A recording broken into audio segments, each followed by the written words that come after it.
omusha sikubingelele mbukeli sikwamukele tindzabeni tesiswati lestate flap khoma la SABC sikwetfulela tona ke sisetindlini tekusakata eAuckland Park eJozi. No, KZN, we must rebuild the organization from scratch. It's destroyed.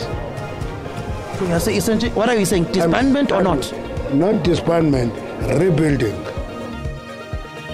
I-ANC yamange itfule ama-percent la ivumela ukuthi ibuse yodwa kwekuqala ngqa kusukela leli latfola inzandvo yenyenti elikhethweni lavelonke lwalomnyaka lophelile. Let's use all resources at our disposal to deal with this criminal. Beyilamuhla inkonzo yesikhumbuto yaChesney Kepler lobeka neminyaka lengemashumi eDon Matterman Hall eEldoret Park. Socela ukuthi kube nekuthula nekubambisana umholi wele Mozambique Venancio Mondlane njengoba ngembi kwembhikisho lephikisana nemiphumela yakamuva ngelikhetho lwamengameli. I-ANC yamange itfule ama-percent la ivumela ukuthi ibuse yodwa kwekuqala ngqa kusukela leli latfola inzandvo yenyenti elikhethweni lavelonke lwalomnyaka lophelile. Lokunye ke lokwabangela ukuthi kwehle kuvotelwa kwe-ANC ngilona lebekangumengameli Jacob Zuma lowashiya lenhlangano waseyosungula licembu le-MK. Lokungavotelwa kwalenhlangano eKZN naseGauteng kwaholela ekutheni i-ANC itfole emavoti langaphasi kwa-50 wama-percent ivelonke. Linzeleke ukuthi itikhulu talenhlangano ekupheleni kwalenyanga tisathe isinqumo selikusasa letinhlaka betibonza talenhlangano KwaZulu-Natal naseGauteng. Alikacaci likusasa libuholi besifundza saKwaZulu-Natal ngemva kokuthi kuhlolwe tinhlaka nebuholi bakhona sigungu lesisetulu se-ANC. Buholi besifundza bahlangana elikomiti libuyekusebenta kwalenhlangano lapho batshelwa khona ukuthi buthule njengoba tindvo tonke setawentiwa eLuthuli House. Mabhanatshilo we-ANC Filembolwe wathi angeke kufane njengenjwayelo. Leli komiti libuyekusebenta kwalenhlangano lanika umsebenzi wekuthi lithathe isinqumo sekuthi lihlakade nobe lingahlakade buholi besifundza saKwaZulu-Natal. No, KZN, we must rebuild the organization from scratch. It's destroyed. So you're saying, essentially, what are you saying? Disbandment or not? Not disbandment, rebuilding. You know, sometimes people think that to rebuild you must disband. It is not the best option. We've tried that many times. It's so difficult to rebuild from disbandment. But if you build from the scratches, from the rubble that is there, you build it faster. Tikotsi letilishumi nakunye te-ANC e-KZN taluva ke lulaka lwambalwa lapho athi khona baholi betikotsi bayahlula kuvusela i-ANC lokwaholela ekutheni sigungu lesisetulu salenhlangano singenelele kulesifundza ngamba ukuthi lenhlangano yihlulwe yi-MK. Some of the regions in KZN have collapsed, and the ANC have got no chance to come back. They've collapsed. We are fighting a Ferrari there with a conquest. You know, so we need to match a Ferrari with a flying machine. You know, Gulfstream that move faster in seconds. Tikhulu letisetulu kuvelonke te-ANC daba nembono lowehlukile ukuthi kumele intihlakade nobe cha tinhlakade lenhlangano eKZN naseGauteng. Kepha lisela mengameli lathi kude isifundza lesiyohlakadwa. We don't want to blame KZN or blame Gauteng or any other province. We are reflecting ourselves as a national leadership. We are reflecting together with them. That's why we met the leadership of KZN. That's why we met Gauteng. Ekupheleni kwalenyanga lesiko sigungu lesisetulu savelonke se-ANC sitawuthatha isinqumo sekuthi siyatihlakada nobe cha tinhlakade lenhlangano kuqalwe phansi yonke into. Umbutho wemaphoyisa kuleli iSouth African Police Service yehlukana nemali lelinganiselwa etikizini letine temarandi ngeminyaka emaphoyiseni lasuke amisiwe emsebentini kepha achubeka hole umholo lophelele lange-40. Lokuke kuvele etimphendvulweni letimikiswe ePhalamende letibhalwe phasi. Namaphoyisa asuka amisele eganga lokufaka ekhatsi inkohlakalo kuthumba nokubeda ngekwemacansi kanye nekubulala. Umsebenzi wemaphoyisa ufaka ekhathi kuvikela, kuphenya, kanye nekulwisana nebugebengu. Kepha labanye bayehluleka kugcina umthetho. Indvuna yetemaphoyisa Senzo Mchunu ithi lamanye emalunga lasetikhundleni letisetulu abukene nemacala lafaka ekhathi kweba, kuhlukubeta ngekwemacansi, kubulala, kufuna imali ngenkani, kanye nekushaya. This conduct, as mentioned bode not well with our communities and also contribute to the decrease in trust in the South African police services. Currently, the trust in the police is at a low of 27% nationally and 22% in the Western Cape. What makes these suspensions all the more concerning is that officers with the rank of Lieutenant General are amongst those who are being suspended for these allegations. The delay in finalizing the disciplinary hearings of these members involved is totally unacceptable.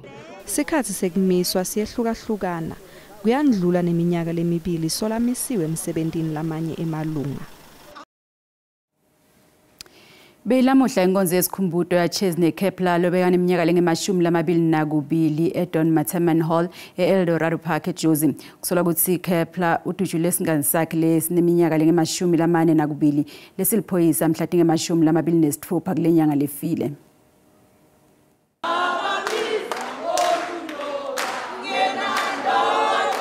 Umndeni emalunga emphakathi kanye nebangani bahambele lenkonzo njengendlela yokumhlonipha lo waKepler. Uchazwe njengemuntu lobekana emoya lophasi nalohloniphako. Lilunga lemndeni lithi umndeni usashacekile ngalesehlakalo. As a family and as a community, we'll remember as the kind, bubbly person that she was. No, she was, you could say a shy person, but she was always active within the community and she had desires and dreams to be part of the Gauteng Traffic Police via the warden system.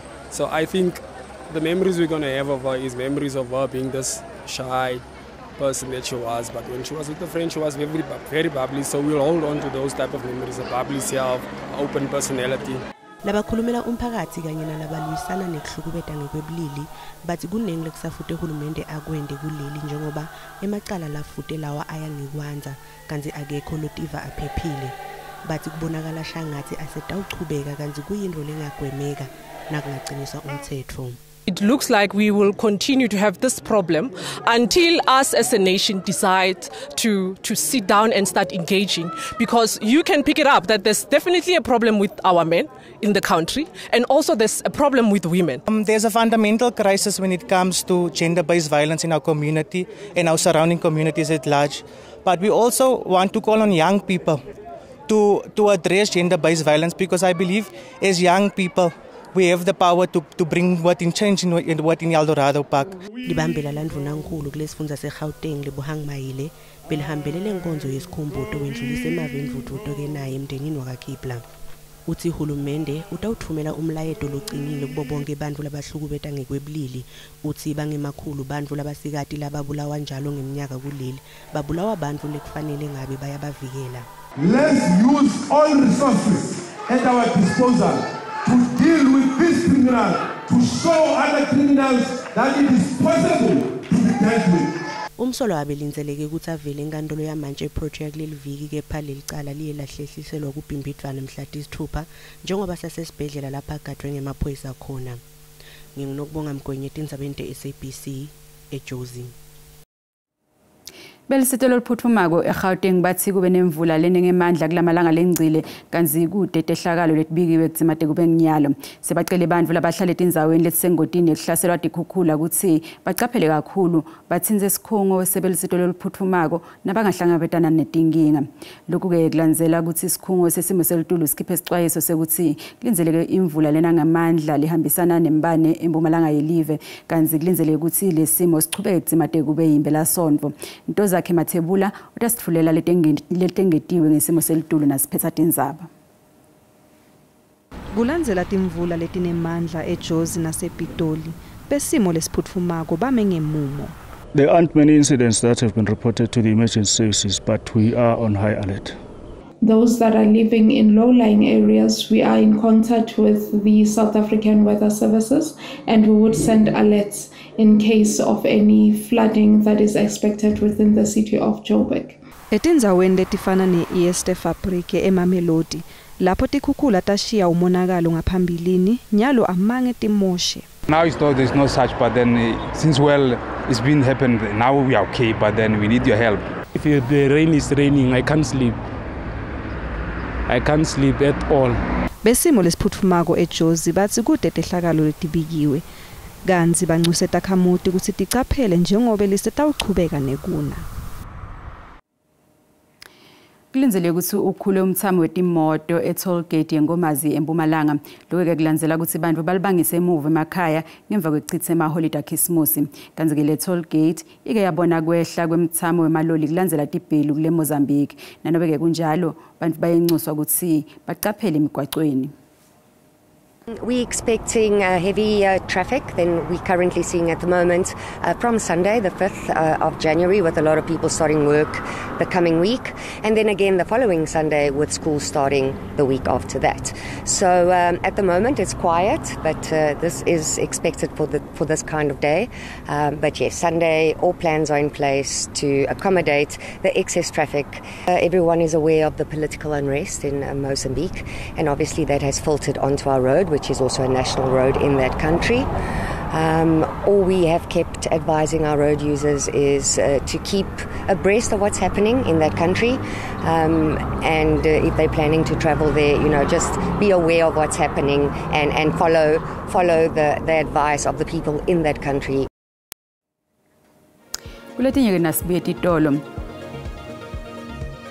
Sawucela ukuthi kube nekuthula nekubambisana umholi wele Mozambique Venancio Mondlane ngembi kwembhikisho lephikisana nemiphumela yakamuva ngelikhetho lwamengameli.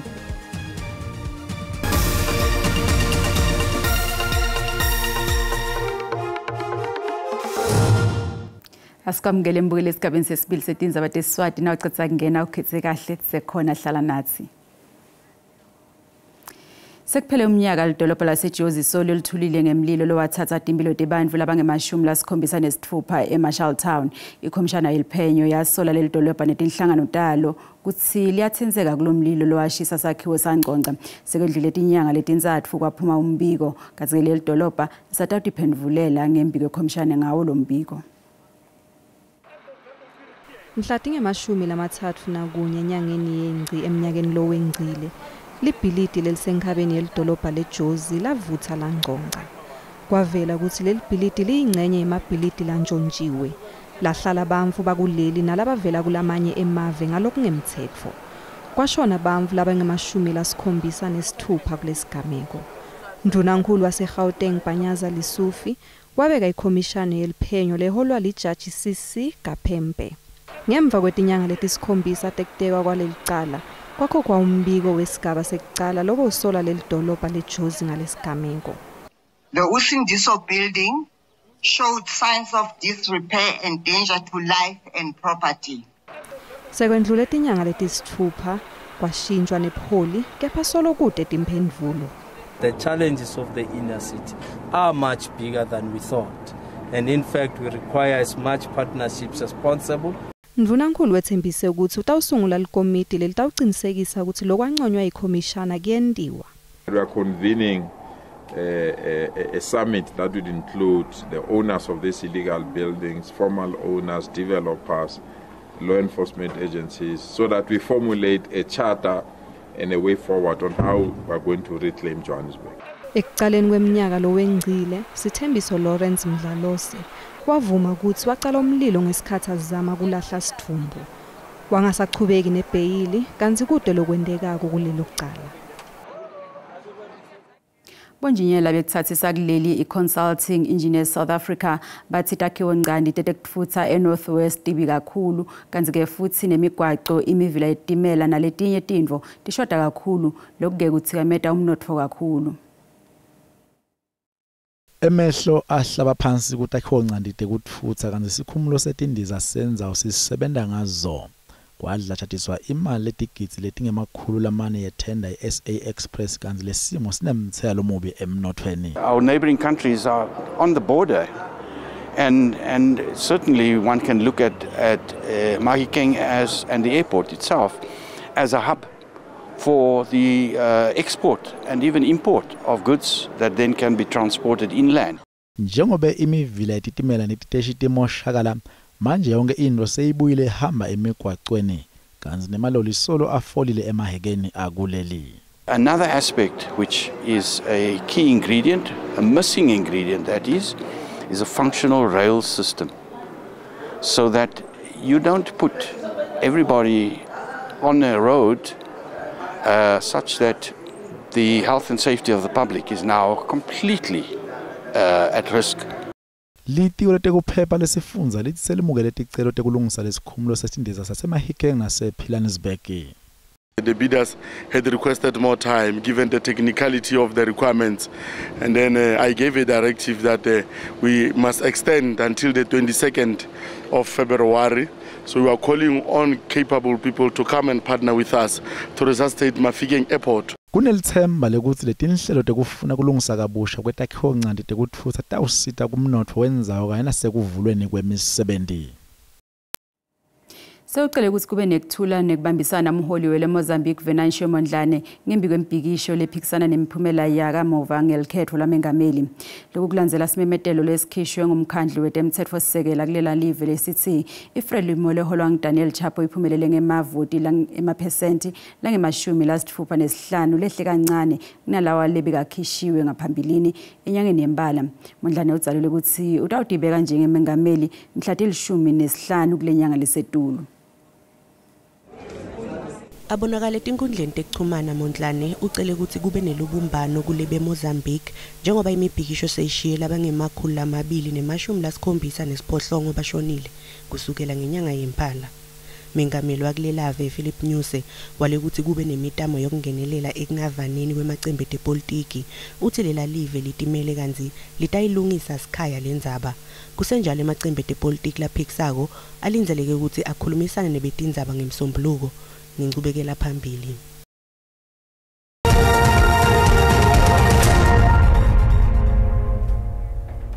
Umkhakha wetekulima uthikanyetwe somiso nga-2024 lesomiseko sibe nemthelela wekwehla kwetitshalo letivunwako. Paul Magube longusomnotfo wetekulima eFNB uthi kutawuba madima kutfola imkhicito lesalhlavana futhi utawumbecolo njengoba balimi babukene nemadima balimi batawuphinze balahlekelwe kakhulu inzuzo ngesimanga sesomiso. Lo 24 amange waba ngomnyaka lomuhle emkhakheni wetekulima njengoba ekoteni yesithathu lomkhakha usebenza wafinyelela ku29% kwehla kwelinani lekuvuna kwetitshalo libe nemthelelo kwenyuka kwelinani lekudla. Drought caused a decline in production. We saw maize, for example, down 22% year on year. If you look at the current harvests of 12.7 million tons. Bafuyinabe babukene ebumatima njengoba kabhedvuka sifo se-foot and mouth lesihlasele tinkomo lesiyinkinga kongilomuhle eMpumalanga Kapa. Eminyakeni lengcile bafuyi babukene ebumatima betifo lekufaka ekhathi swine flu ne-avian flu lethikamete kuba khona kwenyama yenkukhu nga-30%. Disease outbreaks have been, a constant phenomenon over the past few years. The outbreak of avian influenza, the outbreak of foot and mouth disease. But 2024 was not as bad as was better than the previous years. The South African Poultry Association ithi lo mkhakha uthikamete kakhulu kanti sakhulumisana nelitiko letekulima kuthi litfole umuthi okugomela avian flu.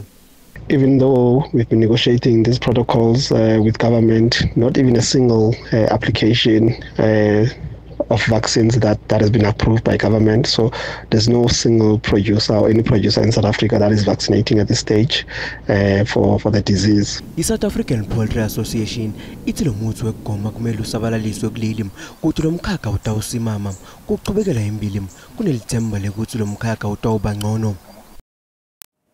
Kanzi-ke nasibuka timakethe tetimali ilirandi lenyukile nalicathaniswa netimali takulamanye emave.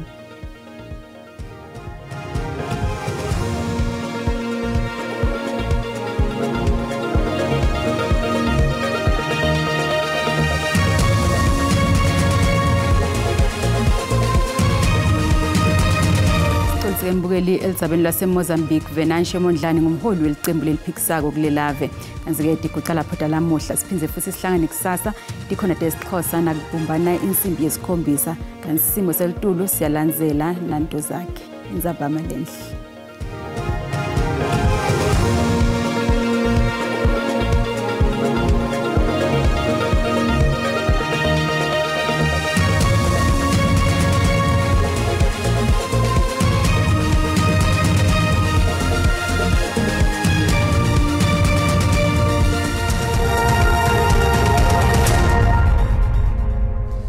kakhulu ke kuDora Mabuza sikwamukele kumnyaka wa2025 sikubukele ke simo selitulu ukuthi sime njani sihlake namuhla khombisa kuba mahle kakhulu ke mathuba emvula mobuka ke la ingcenye esifundza ke la iEastern Cape kuphukule ke la isifundeni kwaZulu Natal njengoba lapha kuye ke la 60% kanti ke ingcenye esifundza ke la eMpumalanga ahleli lapha kuye ke la 80% ngolalo muhle kanti ke naselangeni lakusasa akhombisa kuba khona ke lawo mathuba emvula lapha ku 60% eEastern Cape kanti ke mawukhuphukela isifundeni leTempumalanga live alapha kuye ke la 60% ahleli ku 30% mobuka ke la ingcenye esifundza ke la iNorthern Cape kanti ke isixwayiso lesivela kwa South African Weather Service lisesekhona ke lelitulu lelimatima lelihambisana ke nekuduma mabuka ingcenye esifundze kwaZulu Natal ukhuphukele ke la esifundeni ke la iLimpopo ngolalo muhle kanti ke naselangeni lakusasa isesekhona ke leyo mvula lehambisana nekuduma njengoba ubona ke la lemvula lematima ngolalo muhle kanti ke isixwayiso lesinye ungahle ke kucubuka umlilo mabuka ke la ingcenye esifundza ke la iEastern Cape nangale ke la eNorthern Cape ikakhulukati eNtshonalanga yelive ngolalo muhle masibuka ke la emazinga ekushisa kutheme njani ikakhulukati elangeni lakusasa masibuka ke sifundza iGauteng ahle lapha ku 29 njengoba akhombisa kufuthumala lapha ke ePretoria kanti ke Johannesburg ahle ku 27 nangale ke eSprings sifuthumele kuleto tindzawo leto kanti ke sifundza eLimpopo